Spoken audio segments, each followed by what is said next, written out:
বিশ্বাস করুন বন্ধুরা, আজকে যেই রেসিপিটা তৈরি করে দেখাবো তার জন্য বাইরের দোকান থেকে কিচ্ছু কিনে আনতে হবে না। আপনাদের হাতের কাছে সব সময় অ্যাভেলেবেল থাকে। তো খরচা ছাড়া ঘরে কিভাবে সহজে বানাবেন সেই রেসিপি আপনাদের সাথে শেয়ার করব। নমস্কার বন্ধুরা, মিঠুস ওভেনে আপনাদের সবাইকে স্বাগত জানাই। আজ আমি আরও একটি নতুন ভিডিও নিয়ে চলে এসেছি আপনাদের জন্য। আজকের রেসিপিটা তৈরি করার জন্য প্রথমে আমরা আটা নিয়ে নেব। এখানে আমি 125 গ্রাম আটা দিয়েছি। এরপর ময়দা দেব। ময়দা আছে 250 গ্রাম। তো ময়দাটাকে ভালোভাবে চেলে দিতে হবে। আমি যেই মাপটা বলে দিচ্ছি এইভাবে তৈরি করবেন, একদম পারফেক্ট হবে। এখন বর্ষাকাল, ময়দার মধ্যে অনেক সময় পোকা হতে পারে, তো তার জন্য চেলে নেবেন। চেলে নিলে আর দেখবেন কিছু থাকলে সেটা বেরিয়ে যাবে। তবে এখানে দেখুন বন্ধুরা, ময়দার মধ্যে না সুজি রয়েছে, তো সুজি এর মধ্যে দেব, তবু এটা আমি ফেলে দেব। দিয়ে দিচ্ছি 60 গ্রাম মতো সুজি। সুজিটা কিন্তু অতিরিক্ত দেবেন না, একদম খাস্তা হয়ে যাবে, ভালো লাগবে না। এখন আটা, ময়দা, সুজি খুব ভালোভাবে আমরা মিশিয়ে নেব। বন্ধুরা, আজকের এই ভিডিওটা যদি আপনাদের ভালো লেগে থাকে তাহলে আমার চ্যানেলটিকে অবশ্যই সাবস্ক্রাইব করবেন, পাশে থাকা বেল আইকনটি দাবিয়ে দেবেন, সবার সাথে শেয়ার করবেন, আর একটা লাইক করতে ভুলবেন না কিন্তু। সব কিছু মিশিয়ে নেবার পর সামান্য পরিমাণে একটু নুন দিতে হবে, আর 1/4 টিস্পুন দিয়ে দিতে হবে বেকিং সোডা। বেকিং পাউডার কিন্তু দেবেন না। এরপর আবার খুব ভালো করে মিশিয়ে নিতে হবে। নুনটা অবশ্যই দেবেন, যেহেতু মিষ্টি, তো একটু নুন দিলে মিষ্টিটা আরও ভালো ব্যালেন্স করে। তো এখানে দেখুন সব কিছু মেশানো হয়ে গেছে। এখন ভালোভাবে মেখে নিতে হবে, তাই অল্প অল্প জল দিয়ে মেখে নেব। খুব বেশি জল কিন্তু একবারে দেওয়া যাবে না। এই ডোটা যত সুন্দর করে মাখা হবে, তো মিষ্টিগুলোও কিন্তু ভীষণ সুন্দর হবে। এইভাবে একবার মিষ্টিগুলো তৈরি করে নিলে না, দোকান থেকে 1 টাকাও খরচা করে কিচ্ছু আনতে হবে না। ঘরে থাকা সামান্য কিছু উপকরণ দিয়ে ঝটপট বানিয়ে নিতে পারবেন। এই ডো আমরা একটু নরম করে মাখবো, যেহেতু এর মধ্যে সুজি দেওয়া আছে, সুজিটা ফুলবে, তাই জন্য একটু নরম করে মাখতে হবে। আপনারা দেখতেই পাচ্ছেন আমি বেশ নরম করেই ডোটা মেখে নিয়েছি। এখন ঢেকে 10 মিনিট মতো রেস্টে রেখে দেবো, তাহলে সুজিটা ভালোভাবে ফুলে যাবে। এরপর আমরা চিনির শিরা তৈরি করব।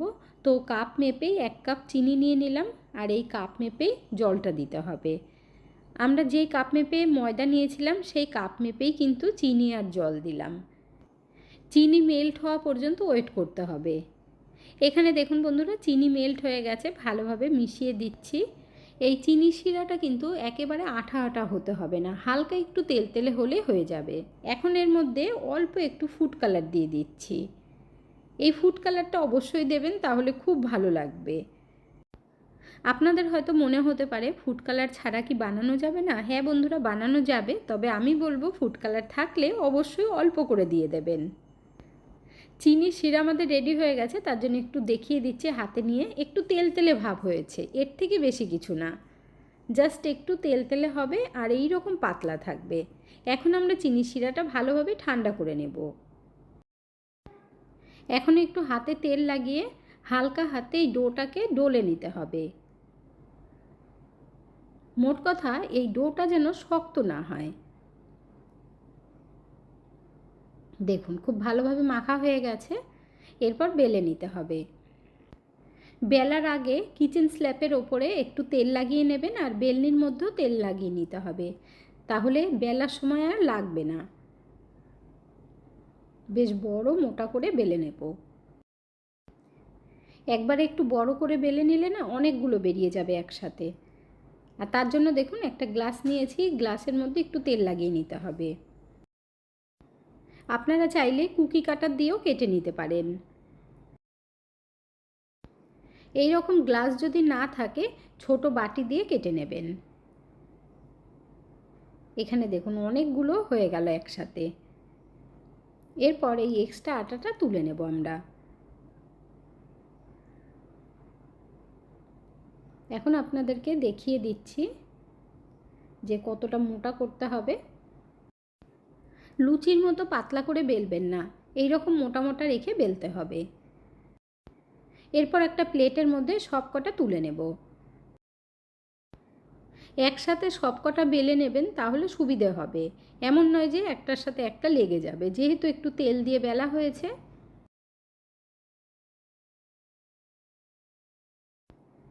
এখানে দেখুন বন্ধুরা, সব কটা আমাদের বেলা হয়ে গেছে আর একসাথে রেখেছি, কোনো রকম অসুবিধা হবে না। এখন ওইগুলো ভেজে নিতে হবে, তবে ভাজার আগে 5 মিনিট এমনি রেখে দেবেন, তারপর ভাজবেন। তাহলে বন্ধুরা, দেখে তো আপনারা বুঝেই গেলেন এই মিষ্টিগুলো বানানো কতটা সহজ। এরপর কড়াইয়ের মধ্যে তেল গরম করে একটা একটা করে ছেড়ে দিতে হবে। আর তেলটা যখন গরম হয়ে যাবে তখন কিন্তু গ্যাসের ফ্লেমটাকে মিডিয়াম আঁচে রাখবেন। আর দেখবেন আপনি সব কটা উপরে উঠে আসবে, একদম লুচির মতো পুরো ফুলে যাচ্ছে, দেখুন টোপা টোপা হয়ে যাবে। এই মিষ্টিগুলো খেতে এতটা সুন্দর হয়, এত টেস্টি হয়, এর আগে না কখনো আপনারা দেখেছেন না খেয়েছেন। তাই দেরি না করে আপনারাও কিন্তু একবার ট্রাই করে দেখতে পারেন। আশা করছি আপনাদের কাছে ভীষণ ভীষণ ভালো লাগবে। দেখুন, যেগুলো একটু লাল লাল হয়ে গেছে ওগুলো তুলে নেব, আর এইরকম একটু লাল করে ভাজবেন। গ্যাসের ফ্লেমটা কমিয়ে রেখেই ভাজবেন, না হলে ওপর থেকে লাল হয়ে যাবে অতিরিক্ত আর ভেতরে কাঁচা থেকে যাবে, সেই ক্ষেত্রে খেতে কিন্তু একেবারেই ভালো লাগবে না। এরপর বাকিগুলো একইভাবে ভেজে নিতে হবে। তেলে দেওয়ার সাথে সাথেই দেখুন কত সুন্দরভাবে ওপরে উঠে যাচ্ছে। সব কটা একবারে ভেজে নেবেন, এমন নয় যে কিছুটা ভেজে নিলেন রসে দিয়ে দেবেন, সেটা কিন্তু করা যাবে না। এইগুলোরও দেখুন কালারটা কত সুন্দর হয়েছে। আপনারা কে কোথা থেকে ভিডিওটি দেখছেন অবশ্যই কমেন্ট করে জানাবেন, তাহলে আমিও বুঝতে পারবো আমার বন্ধুরা কোথা থেকে দেখছেন।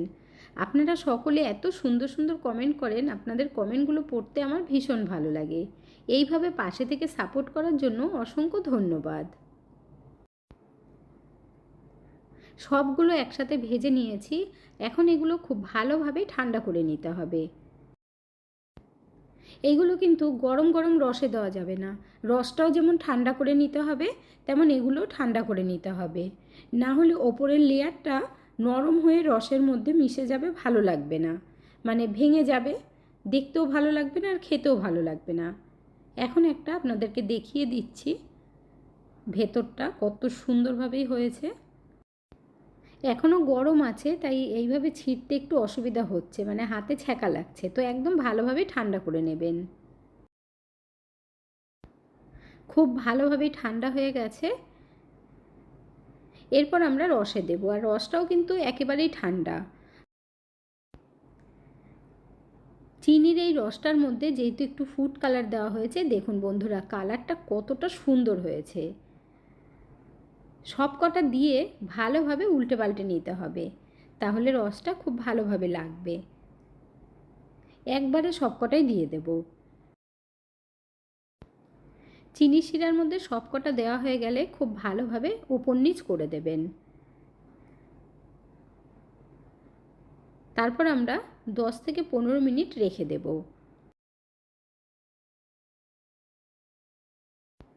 15 মিনিট বাদে আপনাদেরকে দেখাচ্ছি, দেখুন বন্ধুরা কতটা সুন্দর হয়েছে, আর খেতে এত বেশি সুস্বাদু হয়, তৈরি না করলে কিন্তু পস্তাতে হবে। ঘরে থাকা সামান্য কিছু উপকরণ দিয়ে যদি এত সুন্দর মিষ্টি বানানো যায় বন্ধুরা, বাড়ির সকলেই ভীষণ খুশি হয়ে যাবে। এই ধরনের নতুন নতুন ভিডিও পেতে হলে আমার চ্যানেলটিকে অবশ্যই সাবস্ক্রাইব করে রাখবেন।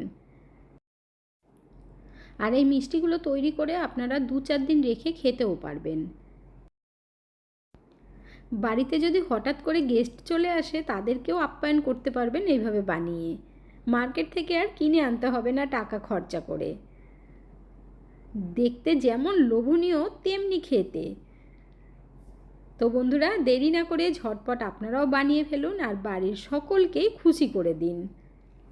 বন্ধুরা, আজকের ভিডিওটা আপনাদের কাছে কেমন লাগলো অবশ্যই কমেন্ট করে জানাবেন। ভালো থাকবেন, সুস্থ থাকবেন, দেখা হচ্ছে পরের ভিডিওতে। Thank you.